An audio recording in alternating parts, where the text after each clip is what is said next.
Selamat pagi Pak Mamat dan Pak Rusmawan. Perkenalkan kami dari kelompok 4 akan mempresentasikan mengenai hasil uji eksperimen pengaruh biokontrol dan nutrien terhadap eceng gondok dalam skala mikro. Nah, perkenalkan anggota-anggota dari kelompok kami yang tertera pada slide berikut. Berikut ini adalah pembagian peran antar anggota. Baik, masalah utama yang kita bahas yaitu fenomena booming eceng gondok.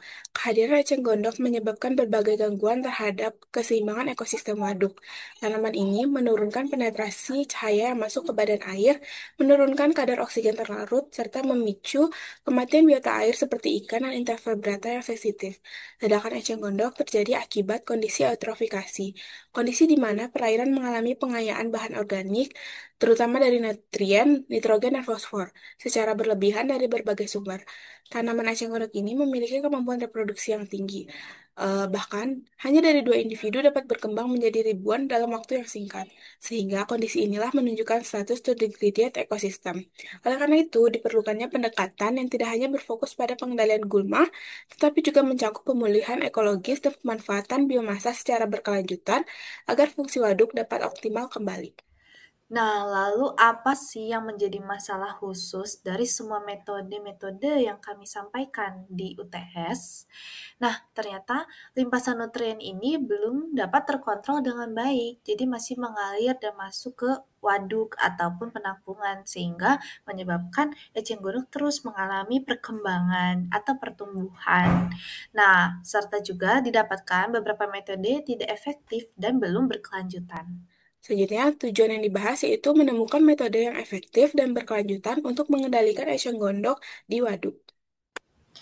Lalu selanjutnya, untuk mencapai tujuan tadi, kami melakukan sebuah metode terintegrasi yang terdiri dari yang pertama adalah metode biologi, yaitu menggunakan ikan-ikan yang harapannya dia akan memakan eceng gondok. Lalu yang kedua adalah dengan pengelolaan limpasan nutrien, artinya sudah tidak ada nutrien yang masuk ke suatu sistem air ataupun waduk, tapi dalam kasus kami ke box kami. Lalu yang ketiga adalah valorisasi atau pemanfaatan dari metode fisik seperti picture yang di atas, yaitu setelah dilakukan pemotongan untuk semua eceng gondok lalu dapat diolah menjadi kerajinan untuk menghasilkan dana ataupun meningkatkan perekonomian di wilayah tersebut. Namun dalam eksperimen kali ini kami tidak menerapkan metode fisik tersebut. Nah, setelah membahas metode, di sini kami akan bahas terkait desain eksperimen yang kami lakukan, yaitu dengan dua box plastik berisi air dan eceng gondok. Keduanya punya ukuran yang sama, punya dimensi yang sama, dan kami melakukan pengamatan selama 6 hari berturut-turut guna menilai pertumbuhan eceng gondok serta respon nilainya terhadap kondisi air. Nah, ini di box pertama dengan metode terintegrasi, kita memberikan ikan nila sebagai agen biologis dan kami tidak memberikan nutrien tambahan. Nah, di box kedua, di metode perbandingan atau kontrol, kita beri nutrisi organik dengan jumlah yang relatif lebih tinggi. Oke, selanjutnya parameter yang kita amati itu ada dua. Yang pertama kondisi eceng gondoknya sendiri, dan yang kedua yaitu kematian ikan nilainya. Nah, kondisi eceng gondoknya ini itu mencakup warna daun, kekakuan batang, ukuran daun, dan lain sebagainya. Sedangkan kematian ikan nila ini itu sebagai penanda indikator kualitas airnya. Nah, selanjutnya alat bahan yang kami gunakan itu yang pertama tentu ada eceng gondok, kemudian yang kedua itu ada box plastik berukuran 35 x 25 cm, kemudian ada larutan nutrien atau pupuk organik cair, kemudian ada ikan nila, penggaris, dan juga tentu ada kamera. Di sini kami sedang menjelajahi pasar untuk menemukan bahan yang kami perlukan.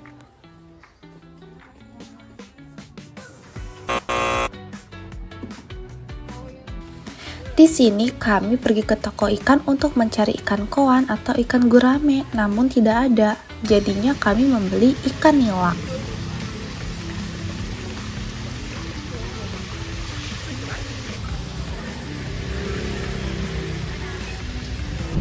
Akhirnya setelah keliling-keliling, kami menemukan kontainer yang paling murah, yaitu di toko ini.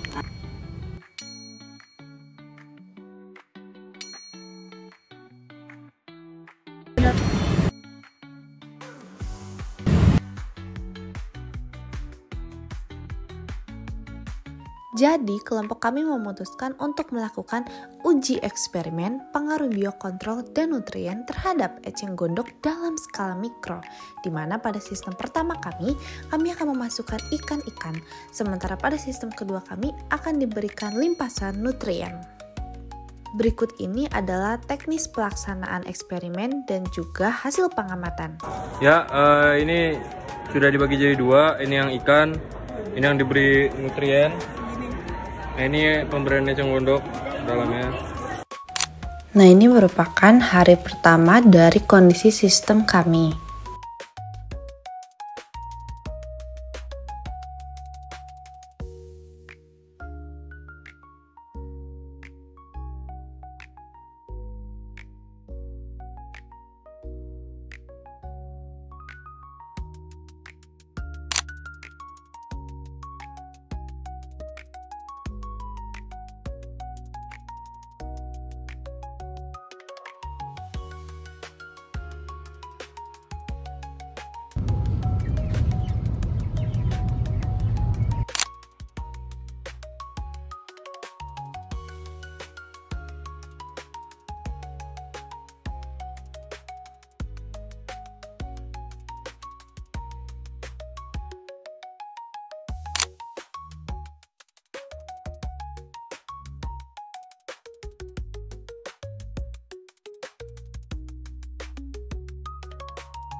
Ini update di tanggal 6 Juni. Nggak ada ikan yang mati, aman aja sementara ini. Metode ini bisa terlihat eceng gondoknya melayu gitu.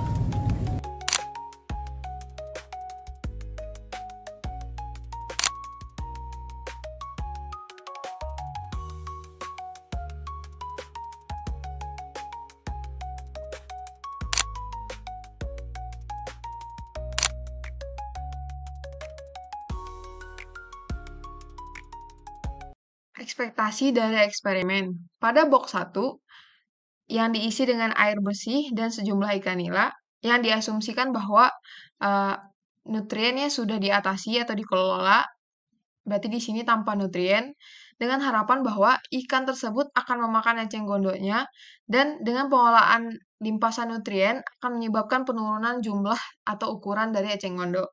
Pada box kedua, yang diisi air dengan eceng gondok dan nutrisi organik, dengan harapan bahwa limpasan nutrien yang tidak dikelola tersebut akan menyuburkan eceng gondok dan mempercepat pertumbuhannya. Selanjutnya, kondisi pengamatan. Yang pertama yaitu ketinggian air. Jadi box 1 dan box 2 terlihat bahwa adanya perbedaan ketinggian air di setiap harinya. Pada box 1 dilakukan pergantian air di setiap harinya yang menyebabkan adanya perbedaan ketinggian air di setiap hari. Dan box 1 dan box 2 diletakkan di tempat yang terbuka yang menyebabkan air hujan masuk ke dalam box yang menyebabkan terjadinya penambahan air. Yang kedua itu kondisi pengamatannya jumlah ikan yang mati. Jadi jumlah ikan yang mati terjadi pada hari kedua berjumlah 1, pada hari keempat berjumlah 1, hari kelima berjumlah 1, hari keenam berjumlah 1. Hasil box pertama, yaitu ikan nila ditambah eceng gondok. Berdasarkan pengamatan dari hari pertama hingga hari ke-6, menunjukkan bahwa pertama, hampir seluruh ikan nila mengalami kematian secara bertahap. Itu bisa dilihat pada data slide sebelumnya. Yang kedua, tidak terdapat perubahan signifikan pada ukuran atau jumlah eceng gondok. Hal itu bisa dilihat pada gambar pengamatan di samping. Yang ketiga, pengolahan limpasan nutrien berhasil menekan pertumbuhan eceng gondok. Hal itu bisa dilihat pada foto pengamatan yang keenam tidak berbeda pada foto pengamatan yang pertama. Sebaliknya, metode biologis menggunakan ikan nila tidak memberikan hasil yang signifikan dan cenderung terlihat berhasil. Selanjutnya, hasil pengamatan box kedua, eceng gondok ditambah nutrien organik. Berdasarkan pengamatan hari pertama hingga hari ke-6 menunjukkan bahwa yang pertama, eceng gondok mengalami kematian. Hal itu ditunjukkan oleh daun yang menguning, menghitam, dan layu. Yang kedua, tidak terjadinya pertumbuhan baru. Dapat dilihat pada gambar pengamatan di samping. Yang ketiga, air berbau menyengat dan kemungkinan tingkat kejenuhan nutrien yang tinggi. Lalu selanjutnya ada beberapa faktor yang menjadi penyebab dari kegagalan eksperimen, yaitu dalam box 1 itu biokontrolnya gagal. Eksperimen sebelumnya belum pernah memakai ikan nila sebagai pengendali hayati. Ikan yang digunakan berasal dari budidaya dan terbiasa makan pelet sehingga tidak tertarik memakan eceng gondok. Lalu banyak ikan mati akibat stres lingkungan, kekurangan oksigen, dan penggantian air yang terlalu sering dan tidak ada aerasi. Lalu jenis air yang digunakan itu berbeda dengan box 2 sehingga menambah ketidakkonsistenan gitu. Lalu pada box 2 itu faktornya itu karena pemberian nutrien organik secara berlebihan sehingga menyebabkan kondisi toksik bukannya malah pertumbuhan. Lalu akibatnya eceng gondok justru rusak dan mati seperti daun layu, menguning dan menghitam. Lalu tidak ada kontrol terhadap parameter air yang penting seperti pH, suhu dan oksigen terlalu yang sangat mempengaruhi proses respon dari tanaman. Nah, jadi secara umumnya faktornya ini yaitu durasi pengamatan terlalu singkat untuk melihat perubahan biologi seperti pertumbuhan atau kematian tanaman, tidak dilakukan kontrol awal terhadap kesehatan eceng gondok, jadi tidak pasti gitu apakah tanamannya memang masih sehat dari awal. Lalu yang terakhir adalah terdapat banyak perbedaan variabel awal gitu seperti perbedaan antar boxnya seperti volume air, jenis air, dan kondisi awal tanaman yang bikin hasilnya itu jadi bias. Jadi, kesimpulan dari eksperimen yang telah dilakukan adalah yang pertama, eksperimen selama 6 hari belum menunjukkan hasil yang efektif dalam membantu pembasmian eceng gondok. Lalu yang kedua, metode biologis pada box 1 gagal karena ikan nila tidak memakan eceng gondok dan mati akibat stres serta kekurangan oksigen.